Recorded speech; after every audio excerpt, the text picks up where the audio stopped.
रहीम। लेकिन आज जो नैब वाले मुकदमात थे उसमें जानबूझ के इस्लामाबाद हाई कोर्ट का रजिस्ट्रार ऑफिस मस्ती कर रहा है, प्रॉब्लम क्रिएट कर रहा है।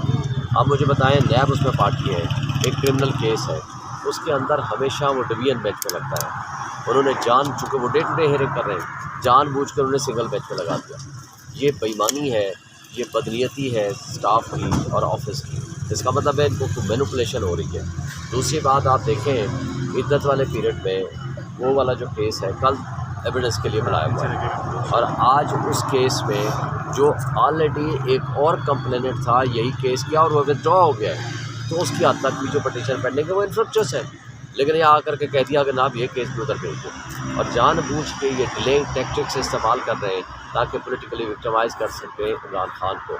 और जो कुछ हो रहा है ये पाकिस्तान में एक अनहोनी हो रही है। 200 से ज़ायद मुकदमात लगे हुए हैं और रोज़ जजेस जो है ना, वो लगता है कि वो जेल में जा कर के मुकाबला कर रहे हैं आपस में कि हमने पहले किसने सज़ा देनी है।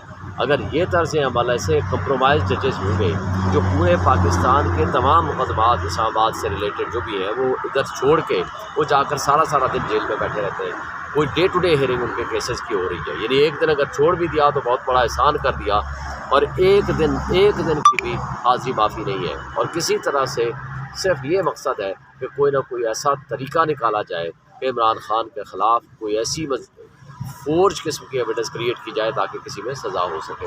वरना किसी किस्म का कोई केस नहीं है, कोई अदालतों में कोई उनके पास एविडेंस नहीं है कि जिससे वो इमरान खान को कनेक्ट कर सके। सर, मंसूर अली खान ने व्लॉग किया है और उन्होंने ये कहा है कि मैंने बासर इदारे से मुलाकात की है, जिसमें उन्होंने ये बताया कि इमरान खान पाकिस्तान की सियासत में दूर दूर तक नज़र नहीं आते। तो इस हवाले से क्या कहेंगे?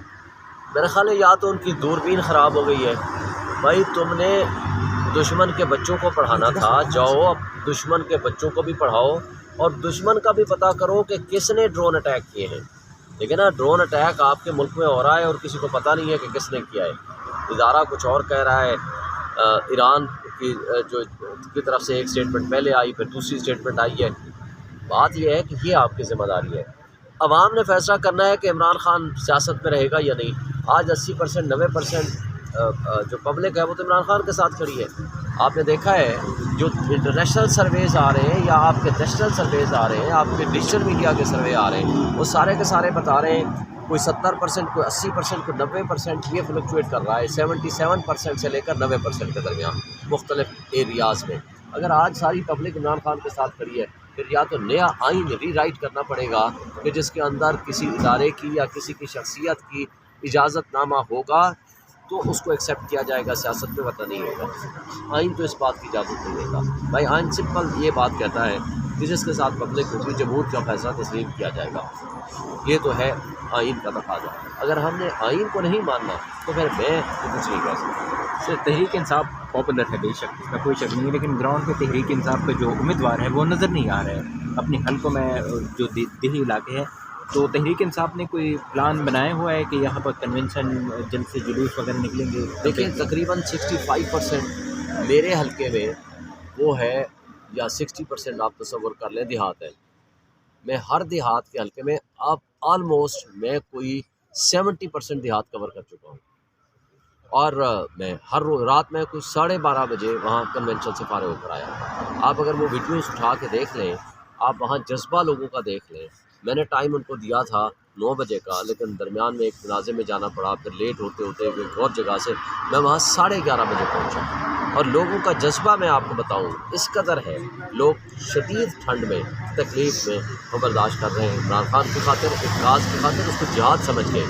वो लोगों की ये राय है, हमारी तो है ही है, लोगों की ये राय है, या तो हम हमेशा के लिए ग़ुलामी में चले जाएंगे या हमने हकीकी आज़ादी हासिल करनी है माफिया से। फ़ैसला हमारे हाथ में है, फ़ैसला कौम के हाथ में है। इसलिए लोग बिल्कुल निकल रहे हैं, हमारे लोग काम कर रहे हैं, किसी किस्म का कोई भाव नहीं है, और हम समझते हैं कि इंशाअल्लाह लोग हमारे साथ खड़े हैं, पब्लिक हमारे साथ खड़ी है, आइन और कानून हमारे साथ है। लेकिन जो चंद अशख़ास या चंद शख्सियात अगर हमें तस्लीम नहीं कर रही, तो ये उनके सोचने का मकाम है कि अगर आप गैर आइनी काम करेंगे तो ना तारीख़ आपको माफ़ करेगी, ना कानून माफ़ करेगा, ना आइन आपको माफ़ करेगा। सर, शेख रशीद को गिरफ्तार उठा लिए जाएंगे, गिरफ्तार कर लिए जाएंगे अगर वो ग्राउंड में निकलेंगे तो? देखें, कितनी गिरफ्तारियाँ हुई, ایون پروپوزر سے ٹینڈر اٹھائے گئے، جو کینڈیڈیٹس ہیں وہ بھی گرفتار ہوئے، وہ ہماری خواتین 9 مہینے سے 8 مہینے سے وہ جیلوں میں پڑی ہوئی ہے، 16 دفعہ ضمانتیں ہوئی ہیں، نہیں ریلیز کرتے، اور اس کے بعد بھی جو تشدد کا سلسلہ ہے وہ جاری و ساری ہے۔ اس سب کچھ کے باوجود بھی انشاءاللہ ہمارے لوگ ڈٹ کے کھڑے ہیں۔ ہمیں کہتے تھے نا کہ آپ کے پاس تو کینڈیڈیٹ نہیں ہونا، میں ان کو تمام ٹاک شوز میں اور میڈیا میں کہا کرتا تھا ہمارے پاس ہر حلقے میں 14 کینڈیڈیٹ ہوں گے، اور یہ فیصلہ کرنا مشکل ہو جائے گا کہ کس کو ہم نے ٹکٹ دینی ہے، اور الحمدللہ وقت نے ثابت کیا، آپ نے دیکھا۔ اور اس کے ساتھ میں ہمیشہ یہ کہتا تھا کہ جب الیکشن آئیں گے آپ کو پبلک کا ان کا پتہ چلے گا، اوپینین کا۔ آپ جائیں، آپ اوپینین میکر ہیں، یہاں آپ کو 50 بندہ کھڑا ہوگا، آپ ان سے اوپینین لے لیں۔ آپ اوپینین لیتے ہیں نا، آپ پبلک کا پلس جانتے ہیں، پبلک کا پلس آپ سے بہتر کوئی نہیں جانتا۔ اور میں سمجھتا ہوں کہ یہ سلام ہے ڈیجیٹل میڈیا اور سوشل میڈیا کو، جنہوں نے عمران خان کی کاز کو زندہ رکھا ہے، ورنہ الیکٹرانک میڈیا اور پرنٹ میڈیا جتنا کمپرومائز تھا شاید کچھ اور سچویشن ہو چکی ہوتی، لیکن آپ لوگوں نے ایک بندوں کی آواز جو ہے وہ پہنچائی اور لوگوں تک ٹرو سینس میں پکچر پیش کی۔ آج پوری عوام ایک آس اور امید لے کے کھڑی ہے کہ انشاءاللہ ہم جمہور کا جو فیصلہ ہے وہ مانا جائے گا، اور ہم اپنا جو مہر لگائیں گے ہر ایک کے۔